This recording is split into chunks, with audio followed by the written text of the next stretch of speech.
ಇವತ್ತು ಕೇಂದ್ರದ ವರಿಷ್ಠರು, ರಾಜ್ಯದ ವರಿಷ್ಠರು ಬಹಳ ಸಾರಿ ಸಭೆಗಳು ಮಾಡಿ ವಿಧಾನ ಪರಿಷತ್ನ ಸದಸ್ಯರು ಆಗಿರ್ತಕ್ಕಂಥ MTV ನಾಗರಾಜಣ್ಣನವರೇ, ನಮ್ಮ ಜಿಲ್ಲಾಧ್ಯಕ್ಷರಾಗಿರ್ತಕ್ಕಂಥ ಶ್ರೀ ರಾಮಕೃಷ್ಣಪ್ಪನವರೇ, ಅತ್ಯಂತ ಹಿರಿಯ ಬಿಜೆಪಿ ಕಾರ್ಯಾಲಯದಲ್ಲಿ ಒಂದು ಸಭೆ ಮಾಡಬೇಕು ಅಂತ ಇಷ್ಟು ಬೇಗ ತಾವು ದೊಡ್ಡ ಸಂಖ್ಯೆಯಲ್ಲಿ ಎಲ್ಲ ಮುಖಂಡರುಗಳು, ನಾಗರಾಜಣ್ಣವ್ರು ಹೇಳ್ದಂಗೆ ಒಂದು ರಾಜಕೀಯ ಪಕ್ಷದ ಅಸ್ತಿತ್ವ ಅಳಿವು ಉಳಿವು ಆ ಕಾರ್ಯಕರ್ತರಲ್ಲಿ ಇರ್ತದೆ. ಹಾಗಾಗಿ ಒಂದು ಪಕ್ಷದ ಆಧಾರ ಸ್ತಂಭ ಅನ್ನೋಂಥದ್ದು ತಾವುಗಳು ಆಧಾರ ಸ್ತಂಭಗಳಾಗಿ ಇವತ್ತು ನೀವೆಲ್ಲ ಕೂಡ ಇದ್ದೀರಿ. ಈ ಚುನಾವಣೆ ಬಂದಿದೆ, ಲೋಕಸಭೆ ಚುನಾವಣೆ ಬಂದಿದೆ. ಇದಕ್ಕೆ ಪೂರ್ವಭಾವಿಯಾಗಿ ನಾನು ನಿಮ್ ಜೊತೆಯಲ್ಲಿ ಒಂದು ಸಭೆಯನ್ನ ಮಾಡಲಿಕ್ಕೆ ನಾನು ಬಂದಿದ್ದೇನೆ. ಬಿಜೆಪಿಯ ಅಧಿಕೃತ ಅಭ್ಯರ್ಥಿಯಾಗಿ ಲೋಕಸಭೆಗೆ ನಿಲ್ಲಕ್ಕೆ ಇವತ್ತು ಬಂದಿದ್ದೇನೆ. ನಮ್ಮ ವರಿಷ್ಠರು, ಬಿಜೆಪಿಯಿಂದ ವರಿಷ್ಠರು, ಪ್ರಧಾನಮಂತ್ರಿಗಳ ಅಧ್ಯಕ್ಷತೆಯಲ್ಲಿ ನಡೆದಂತ ಸಭೆಯಲ್ಲಿ ಅವರು ನನಗೆ ಈ ಅವಕಾಶವನ್ನ ಕೊಟ್ಟಿದ್ದಾರೆ. ನಿಮ್ಮೆಲ್ಲರ ಸೇವೆ ಮಾಡಲಿಕ್ಕೆ ಒಂದು ಅವಕಾಶವನ್ನ ನನಗೆ ಕೊಟ್ಟಿದ್ದಾರೆ. ವೈಯಕ್ತಿಕವಾಗಿ ನಾನು ಪರಿಚಯ ಮಾಡ್ಕೊಳ್ಬೇಕು ಅನ್ನೋದು, ನನ್ನ ಸಚಿವನನ್ನಾಗಿ ನೋಡಿದ್ದೀರಿ, ಶಾಸಕನನ್ನಾಗಿ ನೋಡಿದ್ದೀರಿ. ನಾವು 5-6 ತಲೆಮಾರಿನಿಂದ ಕೂಡ ಕೃಷಿ ಕುಟುಂಬದಿಂದ ಬಂದಿರತಕ್ಕಂಥವ್ರು, ಒಕ್ಕಲುತನವನ್ನೇ ನಂಬಿರ್ತಕ್ಕಂಥ ಕುಟುಂಬ ನಮ್ದು. ನಮ್ಮ ತಾತನವ್ರು 80 ವರ್ಷದಲ್ಲಿ ಕೂಡ ಹಾಗೆ ಟಿಲ್ಲರ್ ಇಲ್ಲ, ಟ್ರ್ಯಾಕ್ಟರ್. ಪ್ರಧಾನಿಗಳಾದ್ಮೇಲೆ ಅವರ ನಾಯಕತ್ವಕ್ಕೆ, ಪ್ರಭಾವಕ್ಕೆ ಒಳಗಾಗಿ ನಾವು ವಿಶೇಷ ಸಂದರ್ಭದಲ್ಲಿ ನಾನು ನಾಗರಾಜಣ್ಣವರು ಅವತ್ತು ಹೌಸಿಂಗ್ ಮಿನಿಸ್ಟರ್, ನಾನು ಅವತ್ತು ಪೊಲ್ಯೂಷನ್ ಕಂಟ್ರೋಲ್ ಬೋರ್ಡ್ ಚೇರ್ಮನ್.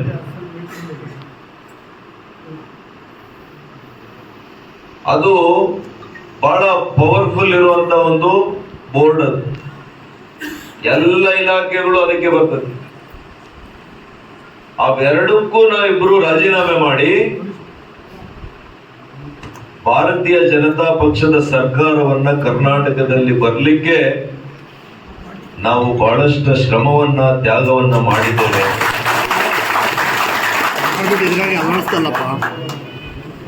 ನಮ್ದು ಭದ್ರ ಬುನಾದಿ ಅಲ್ಲ, ನಮ್ಮ ಕ್ಷೇತ್ರಗಳು ಬಿಜೆಪಿಗೆ ಭದ್ರ ಬುನಾದಿ ಅಲ್ಲ. ಹಿಂದೆ ನಡೆದಂತ ಎಲ್ಲ ವಿಧಾನಸಭಾ ಚುನಾವಣೆಗಳಲ್ಲಿ 2,000, 3,000, ಹೈಯೆಸ್ಟ್ 5,000 ಓಡ್ತಾರೆ. ಅಂತ ಕಡೆ ಧೈರ್ಯ ಮಾಡಿ ಕೇವಲ 1 ವರ್ಷ ಕೂಡ ಆಗಿರ್ಲಿಲ್ಲ ನಮಗೆ. ಇವಾಗ 10 ತಿಂಗಳಾಗಿದೆ ಅಲ್ಲ, ನಾವು 10 ತಿಂಗಳಿಗೆ ಮತ್ತೆ ರಾಜೀನಾಮೆ ಮಾಡಿ ನಾವು ಬಿಜೆಪಿ ಸರ್ಕಾರ, ನಮ್ಮ ನಾಯಕರು ಯಡಿಯೂರಪ್ಪನವರು ಮುಖ್ಯಮಂತ್ರಿಗಳಾಗಬೇಕು ಅಂತ ನಾವಿಬ್ರು ಕೂಡ ಧೈರ್ಯ ಮಾಡಿ ನಾವು ಮಾಡಿ ಆದ್ಮೇಲೆ ನಮಗೆ ಗೊತ್ತಿದೆ, ರಾಜೀನಾಮೆ ಕೊಟ್ಮೇಲೆ ಅಂದಿನ ಸ್ಪೀಕರ್ ರಾಜೀನಾಮೆಯನ್ನ ಅಕ್ಸೆಪ್ಟ್ ಮಾಡೋದು ಬಿಟ್ಟು ನಮ್ಮನ್ನ ಡಿಸ್ಕ್ವಾಲಿಫೈ ಮಾಡಿದ್ರು. ನಾವು ಮತ್ತೆ ಕೋರ್ಟ್ಗಳಲ್ಲಿ 6-8 ತಿಂಗಳು, ಹೈಕೋರ್ಟ್ ನಲ್ಲಿ, ಸುಪ್ರೀಂ ಕೋರ್ಟ್ ನಲ್ಲಿ ನಾವು ಯಾವ ಸ್ಥಿತಿಯನ್ನ, ಯಾವ ಪರಿಸ್ಥಿತಿಯನ್ನ ನಾವು ಅನುಭವಿಸ್ತೀವಿ. ಮತ್ತೆ ಮಾನ್ಯ ನಮ್ಮ ನಾಯಕರು ಅವರನ್ನ ವಿಧಾನ ಪರಿಷತ್ ಸದಸ್ಯರು ಮಾಡಿ ಅವರಿಗೆ ಸಚಿವ ಸ್ಥಾನ ಸಿಕ್ಕಿತು. ನಾವು ಮಂತ್ರಿಗಳಾದ್ವಿ. ಮಂತ್ರಿ ಆದ ಕೂಡಲೇ ಇಡೀ ರಾಜ್ಯಕ್ಕೆ, ಇಡೀ ದೇಶಕ್ಕೆ, ಇಡೀ ವಿಶ್ವಕ್ಕೆ ಕೋವಿಡ್ ಅಥವಾ ಮರಣಾಂತಿಕ ರೋಗ ಬಂತು. ಹೇಗೆ ಅದನ್ನು ಎದುರಿಸಬೇಕು ಅಂತಾನೆ ಯಾರಿಗೂ ಗೊತ್ತಿಲ್ಲ. ಅಂತ ಒಂದು ಕಠಿಣ ಪರಿಸ್ಥಿತಿಯನ್ನ, ಕಠಿಣ ಸವಾಲನ್ನ ಸಮರ್ಥವಾಗಿ ನಾವು ಇಡೀ ತಂಡವಾಗಿ ನಾವು ಅದನ್ನು ನಿಭಾಯಿಸಿ ಕರ್ನಾಟಕ ರಾಜ್ಯ ಸರ್ಕಾರಕ್ಕೆ ಇಡೀ ದೇಶದಲ್ಲಿ ಅತ್ಯುತ್ತಮವಾಗಿ ಕೋವಿಡ್ ಅನ್ನ ನಿರ್ವಹಣೆ ಮಾಡಿದಂತ ಪ್ರಶಸ್ತಿ ನಮಗೆ.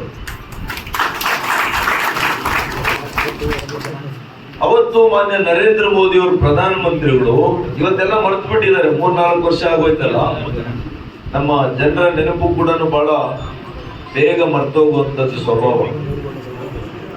ಅವತ್ತು ಯಾರು ಇರಲಿಲ್ಲ, ಮಾನ್ಯ ಪ್ರಧಾನಮಂತ್ರಿಗಳು ಪ್ರತಿ ವಾರ ನಮ್ಮ ಜೊತೆ ವಿಡಿಯೋ ಕಾನ್ಫರೆನ್ಸ್ ಮಾಡೋರು.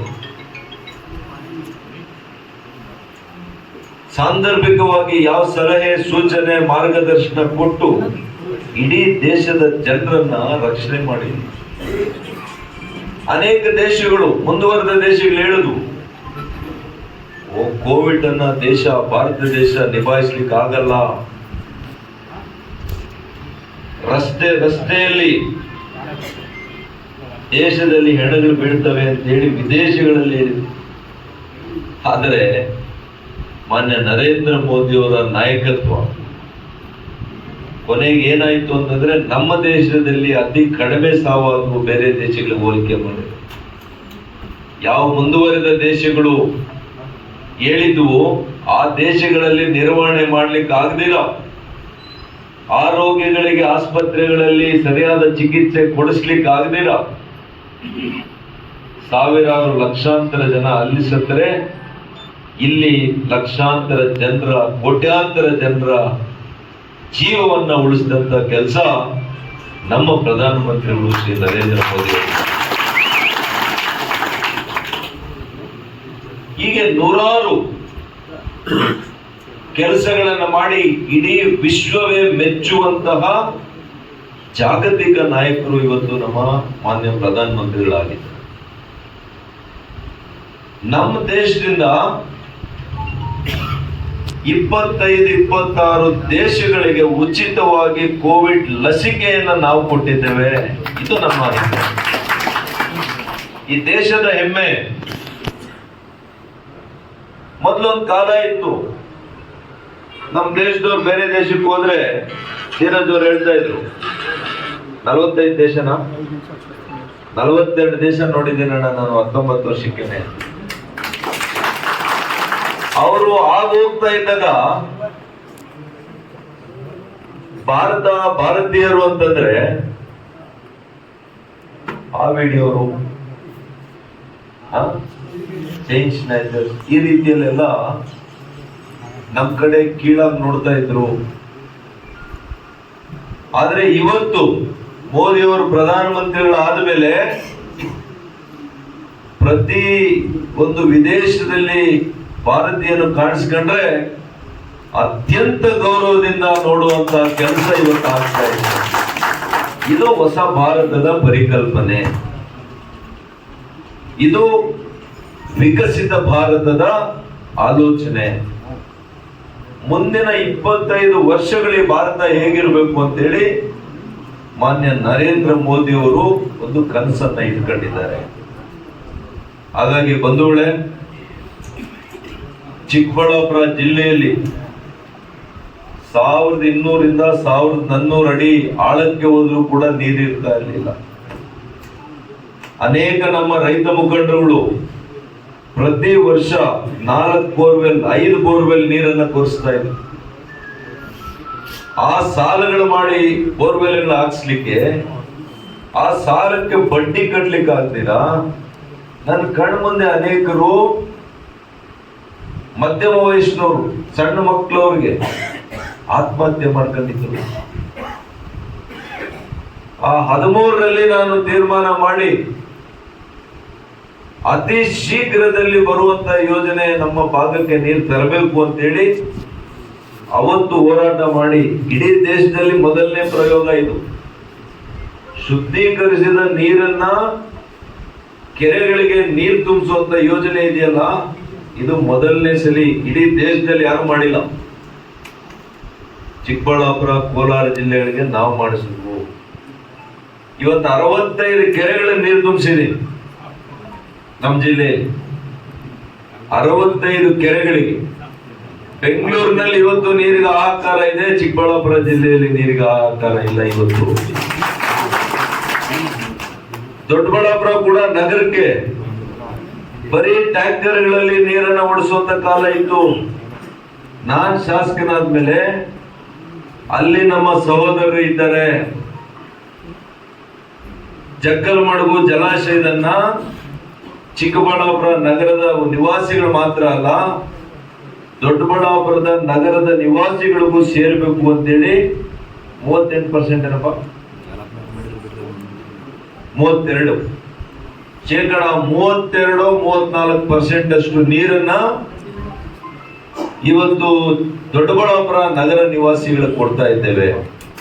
ಅವತ್ತಿಂದ ಕುಡಿಯುವ ನೀರಿನ ಸಮಸ್ಯೆ ದೊಡ್ಡಬಳ್ಳಾಪುರದಲ್ಲಿ ಇಲ್ಲ. ಅವತ್ ನಾನೆಂದೂ ಕೂಡ ಮನುಷ್ಯನ ಅಗತ್ಯಗಳಿಗೆ ಸ್ಪಂದಿಸಿದ್ದೇವೆ, ನೀರಿನಲ್ಲಿ ರಾಜಕಾರಣ ಮಾಡಿಲ್ಲ.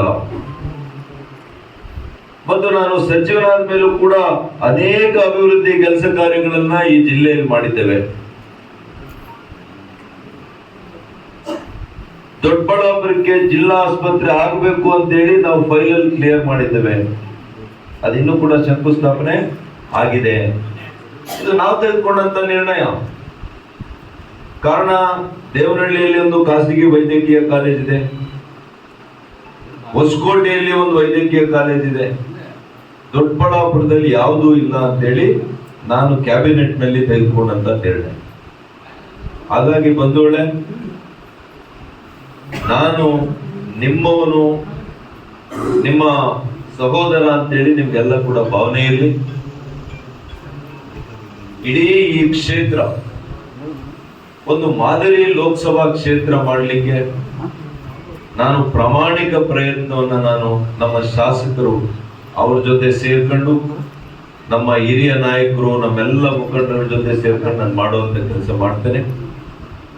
ಮಾನ್ಯ ನರೇಂದ್ರ ಮೋದಿ ಅವರು ಮತ್ತೆ 3ನೇ ಅವಧಿಗೆ ಪ್ರಧಾನಮಂತ್ರಿಗಳಾಗಬೇಕು. ಅದಕ್ಕೆ ನಾವೆಲ್ಲ ಕೂಡ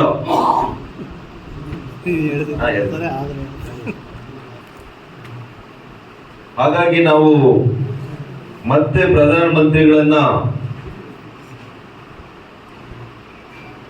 3ನೇ ಅವಧಿಗೆ ನಾವೆಲ್ಲ ಕೂಡ ಅವರನ್ನ ಅತಿ ಹೆಚ್ಚು ಸ್ಥಾನಗಳನ್ನ ಕೊಟ್ಟವರಿಗೆ, ಅವರಿಗಾಗಲೇ ಹೇಳಿದ್ದಾರೆ 400 ಸ್ಥಾನ NDA ಬರಬೇಕು ಅಂತೇಳಿ.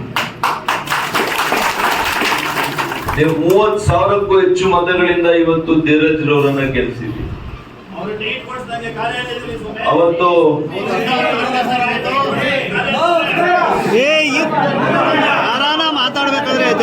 ಕಾಂಗ್ರೆಸ್ನವರು ಕೂಡ ನಮ್ಮ ಪಕ್ಷದ ಜೊತೆ ಮೈತ್ರಿ ಆಗಿದೆ. ಅವರು ಕೂಡ ಸುಮಾರು 35,000-40,000 ಮತಗಳನ್ನ, 38,000 ಮತಗಳನ್ನ ಅವರು ಕೂಡ ತೆಗೆದುಕೊಂಡಿದ್ದಾರೆ. ಇವತ್ತು ಅವರ ಶಕ್ತಿ ಕೂಡ ನಮ್ಮ ಜೊತೆ ಸೇರಿದೆ. ಮಾಜಿ ಪ್ರಧಾನಿಗಳು, ಮಾಜಿ ಮುಖ್ಯಮಂತ್ರಿಗಳು ಶ್ರೀ ನಿಖಿಲ್ ಕುಮಾರಸ್ವಾಮಿ ಅವರು ಸ್ವತಃ ಅವರೇ ಬಂದು ಪ್ರಚಾರಗಳಲ್ಲಿ ಪಾಲ್ಗೊಳ್ಳುತ್ತೀವಿ ಅಂತ ಮಾತನ್ನ ಕೊಟ್ಟಿದ್ದಾರೆ. ಮತ್ತು ಇಲ್ಲಿ ಸಂಘಟನೆ ಮಾಡಲಿಕ್ಕೆ ಕೂಡ ನಾವು ಅಧಿಕಾರದಲ್ಲಿದ್ದಾಗ ಪ್ರಾಮಾಣಿಕ ಪ್ರಯತ್ನವನ್ನ ಮಾಡಿದ್ವಿ. ಇಡೀ ರಾಜ್ಯದಲ್ಲಿ ಮೊದಲನೇ ಕಾರ್ಯಕ್ರಮ ಮಾಡಿದ್ದೆ ನಾವು ದೊಡ್ಡಬಳ್ಳಾಪುರದಿಂದ. ಅವತ್ತು ಇಡೀ ಉಸ್ತುವಾರಿಯನ್ನ ನಾನೇ ತೆಗೆದುಕೊಂಡಿದ್ದೆ. ಹಾಗಾಗಿ ಇಲ್ಲಿ ಸಂಘಟನೆಯಲ್ಲಿ ಕೂಡ ನಾನು ಸಹಕಾರ ಕೊಟ್ಟಿದ್ದೇನೆ. ಅನ್ಯ ಪಕ್ಷಗಳಿಂದ ಅನೇಕ ಮುಖಂಡಗಳನ್ನ ನಮ್ಮ ಪಕ್ಷಕ್ಕೆ ಅವರನ್ನ ಸೇರ್ಪಡೆ ಮಾಡೋದಕ್ಕೆ ಕೂಡ ನನ್ನದೇ ಆದಂತ ಪ್ರಯತ್ನಗಳನ್ನ ಪ್ರಾಮಾಣಿಕವಾಗಿ ಮಾಡಿದ್ದೆ. ಒಂದು ಪಕ್ಷದಲ್ಲಿ ಅನೇಕರು ಆಕಾಂಕ್ಷಿಗಳಿರ್ತಾರೆ, ಎಲ್ಲ ಚುನಾವಣೆಗಳಲ್ಲೂ ಇರ್ತಾರೆ. ಗ್ರಾಮ ಪಂಚಾಯತಿಯಲ್ಲಿ ಇರಲ್ವಾ, ತಾಲೂಕ್ ಪಂಚಾಯತಿಯಲ್ಲಿ ಇರಲ್ವಾ, ಯಾವ ಚುನಾವಣೆಯಲ್ಲಿ ಆಕಾಂಕ್ಷಿಗಳಿರಲ್ಲ. ನನಗೆ ಗೊತ್ತಿರ್ಲಿಲ್ಲ. ಧೀರಜ್ ಅವ್ರ ಮನೇಲಿ ಹೇಳ್ತಾ ಇದ್ರು, ಸರ್ 14 ಜನ ನಾವು ಆಕಾಂಕ್ಷಿಗಳಿದ್ದೀವಿ. ಆದರೆ ಪಕ್ಷ ಅಭ್ಯರ್ಥಿ ಅಂತ ಮಾಡಿದ ಮೇಲೆ ನಾವು ಹೇಗೆ ನಿರ್ವಹಿಸ್ತೀವಿ ಈಗಲೂ ಕೂಡ ಮಾಡುವಂತ ಪ್ರಯತ್ನ ಮಾಡ್ತಾ ಇದ್ದಾರೆ. ಆದರೆ ಈ ಸಲ ಸಫಲ ಆಗಲ್ಲ ಅನ್ನೋದು ಕೂಡ ನನಗೆ ಗೊತ್ತಿದೆ. ಮುಂದೆ ನನ್ನ ಕಾರ್ಯವೈಖರಿ, ನನ್ನ ಗುಣವನ್ನ ನೀವೇ ಅರ್ಥ ಮಾಡ್ಕೊಳ್ತೀರಿ, ತಾವೇ ನೋಡ್ತೀರಿ ಅಂತ ಈ ಸಂದರ್ಭದಲ್ಲಿ ಹೇಳ್ತಾ ಎಲ್ಲರಿಗೂ ಕೂಡ ಮತ್ತೊಮ್ಮೆ ಎಲ್ಲ ಕೂಡ ಹೃದಯಪೂರ್ವಕವಾದಂತಹ ಕೃತಜ್ಞತೆ.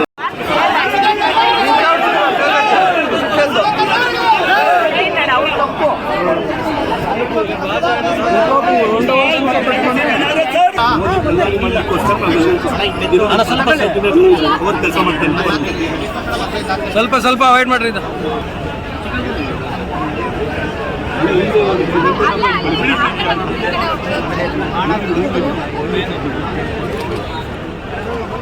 ಸ್ವಲ್ಪ ಹಿಂದೆ ಸರಿ ಕಡಪ್ಪ, ಶಾಸಕ ಒಂದ್ ಕಡೆ ಅವನೊಂದ್ ಕಡೆ ಸ್ವಲ್ಪ ಬನ್ನಿ ಮೇಡಮ್. ಹಾಂ ಸರ್ ಶಾಸಕ ಈ ಕಡೆ ಸ್ವಲ್ಪ ಈ ಕಡೆ ಬರ್ರಿ, ಸ್ವಲ್ಪ ಈ ಕಡೆ ಬನ್ರಿ ಕಡೆಗೆ. ನೋಡಿ ಸರ್. ಥ್ಯಾಂಕ್ ಯು ಆಯ್ತಲ್ಲ, ಎಲ್ಲ ಕೊಟ್ಟಲ್ಲ ಸರ್. ಈಗ ಅಣ್ಣ ಒಂದು ಎರಡು ಮಾತು ಸಮಾಧಾನಕರವಾಗಿ ಏನಾಯ್ತು ಒಳಗಡೆ? ಏನೂ ಆಗಿಲ್ಲ ಅಲ್ಲ, ಅದು ಹೇಳಿಲ್ಲ. ನಮ್ದು ಈ ರೀತಿ ಕುಟುಂಬ ರಾಜಕಾರಣ ಹೇಳಿಲ್ಲ. ಒಂದು ಎರಡೇ ಮಾತು ಸರ್. ಈಗ ಅವ್ರು ಇದ್ದಿದ್ದು ಏನೋ ಒಂದು ಎರಡು ಅದೇ ಮಾತು ಹೇಳಿ ಬಿಡ್ರಪ್ಪ, ಸ್ವಲ್ಪ ಕೇಬಲ್ ಬಿಡ್ರಿ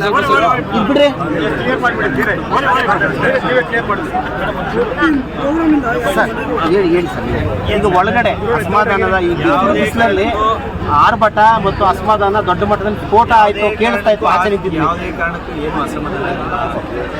ಈಗ ಮುಂಚೆ ಏನಾಗಿತ್ತು, ನಮ್ಮ ಸಾಹೇಬರು ಮತ್ತು ಇಬ್ಬರು ಒಂದು ಎರಡು ಮೂರು ಏನೋ ಕ್ಲಾರಿಫಿಕೇಶನ್ ನಮ್ಮ ನಗರಸಭಾ ಸದಸ್ಯರು ಡಿ ಪಿ ಅವರು ತಗೊಂಡಿದ್ದಾರೆ. ಏನು ಅಂದರೆ ಮುಂದಕ್ಕೆ ನಾವು ಒಳ್ಳೆ ರೀತಿಯಲ್ಲಿ ಮುಂದಕ್ಕೆಲ್ಲ ಚೆನ್ನಾಗಿ ಹೇಳಿಕೊಂಡು ಅದನ್ನು ನಾವು ಮಾತಾಡಿದ್ದೀವಿ. ಸಾಹೇಬರು ಮನೆಗೆ ಕರ್ಕೊಂಡು ಹೋಗ್ತೀವಿ. ಯಾರಿದ್ದಾರೋ ಅವರೆಲ್ಲರೂ, ಯಾಕಂದರೆ ಕಾರ್ಯಕರ್ತರು ನಮ್ಮ ಶಕ್ತಿ. ನಾವು ಕಾರ್ಯಕರ್ತರು ಮಾತಾಡೋಕ್ಕೆ ಬಿಡಬೇಕು ಅಂತಲೇ ಬಿಟ್ಟಿರೋದು. ಸುಮ್ಮನೆ ಸಭೆ ಮುಗಿಸ್ಬಿಟ್ಟು ಕೆಳಗಡೆ ಇರೋದಲ್ಲ, ಕಾರ್ಯಕರ್ತರೇ ಇವತ್ತು ಕೆಲಸ ಮಾಡೋದು. ಅವ್ರನ್ನ ನಾನೇ ಸಾಹೇಬ್ರ ಮನೆಗೆ ಕರ್ಕೊಂಡು ಹೋಗ್ತೀನಿ, ಸುಧಾಕರ್ ಸರ್ ಮನೆಗೆ. ಏನೇ ಯಾರಿಗೆ ಇದ್ರು ಕನ್ಫ್ಯೂಷನ್, ಯಾರೋ XYZ ಅವಾಗೆಲ್ಲರನ್ನೂ ಕರ್ಕೊಂಡು ಹೋಗಿ ಕ್ಲಾರಿಫೈ ಆಗಿಬಿಡ್ಬೇಕು ಫೇಸ್ ಟು ಫೇಸ್. ನನ್ನ ಮೇಲೆ ಸಮಸ್ಯೆ ಇದೆಯಾ, ನಾನು ಈಗ 11 ತಿಂಗಳು MLA ಆಗಿ ಕೆಲಸ ಮಾಡ್ತೇನೆ. ಎಲ್ಲೋ ಒಂದು ಕಡೆ ಯಾರಿಗೋ ಒಬ್ರಿಗೆ ನಾವು ಏನೋ ಒಂದು ಮಾಡಕ್ಕೆ ಹೋಗ್ತೀವಿ, ಒಂದು ಬೋರ್ ಕೊಡ್ತೀವಿ, ಗಂಗಾ ಕಲ್ಯಾಣ ಇವಾಗ ಒಂದು ಬರುತ್ತೆ, ಇನ್ನೊಬ್ರು ಯಾರಿಗೋ ಅಸಮಾಧಾನ ಇರುತ್ತೆ. ಹಂಗಂತ ನಮ್ಮ ತಪ್ಪು ಅಂತಲೇ ಕೆಲವೊಂದು ಅಂಥ ವಿಷಯಗಳು ಬರ್ತಾರೆ. ಅದನ್ನು ಕ್ಲಾರಿಫೈ ಮಾಡೋಕ್ಕೆ ಯಾರಿಗಿದೆಯೋ ಸಮಸ್ಯೆ ಅವ್ರೆಲ್ಲರೂ ನಾನೇ ಪ್ರತಿಯೊಬ್ಬರ ಹೆಸರು ನನಗೆ ಗೊತ್ತಾ, ಅಷ್ಟು ಜನನ ಕರ್ಕೊಂಡು ಹೋಗ್ತೀವಿ. ಇನ್ನೇನಿಲ್ಲ ಕ್ಲಾರಿಫಿಕೇಶನ್ಸ್. ನಾನು ಹೇಳಿಲ್ವ, ಈಗ ಒಬ್ಬರು ಬೋರ್ ಕೊಟ್ಟಿರ್ತೀವಿ, ಇನ್ನೊಬ್ರು ಕೊಟ್ಟಿರಲ್ಲ, ಅದೊಂಚೂರು ಇರ್ತವೆ. ಎಲ್ಲ ಹಿಂದೆ ಒಂದು ಸಣ್ಣ ಪುಟ್ಟ ಯಾವುದೋ ಆಗಿತ್ತು ಇನ್ಸಿಡೆಂಟ್ಸ್ ಅದು ಕೇಳ್ತಾರೆ. 3 ವರ್ಷ ಸಚಿವರಾಗಿದ್ದ ಜಾಸ್ತಿ ಕೆಲಸ ಮಾಡಿದ್ರೆ ಜಾಸ್ತಿ enemies. More work more enemies, no work no enemies. ಅಷ್ಟು ಬಿಟ್ಟರೆ ಇನ್ನೇನಿಲ್ಲ.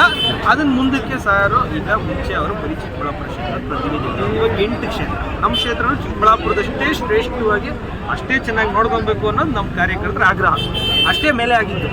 ಚಿಕ್ಕಬಳ್ಳಾಪುರ ಹೆಂಗೆ ನೋಡ್ಕೊಂತೀವಿ ದೊಡ್ಡಬಳ್ಳಾಪುರ ಹಂಗೆ ನೋಡ್ಬೇಡ್ರಿ, ಅಷ್ಟು ಬಿಟ್ಟರೆ ಇನ್ನೇನಿಲ್ಲ.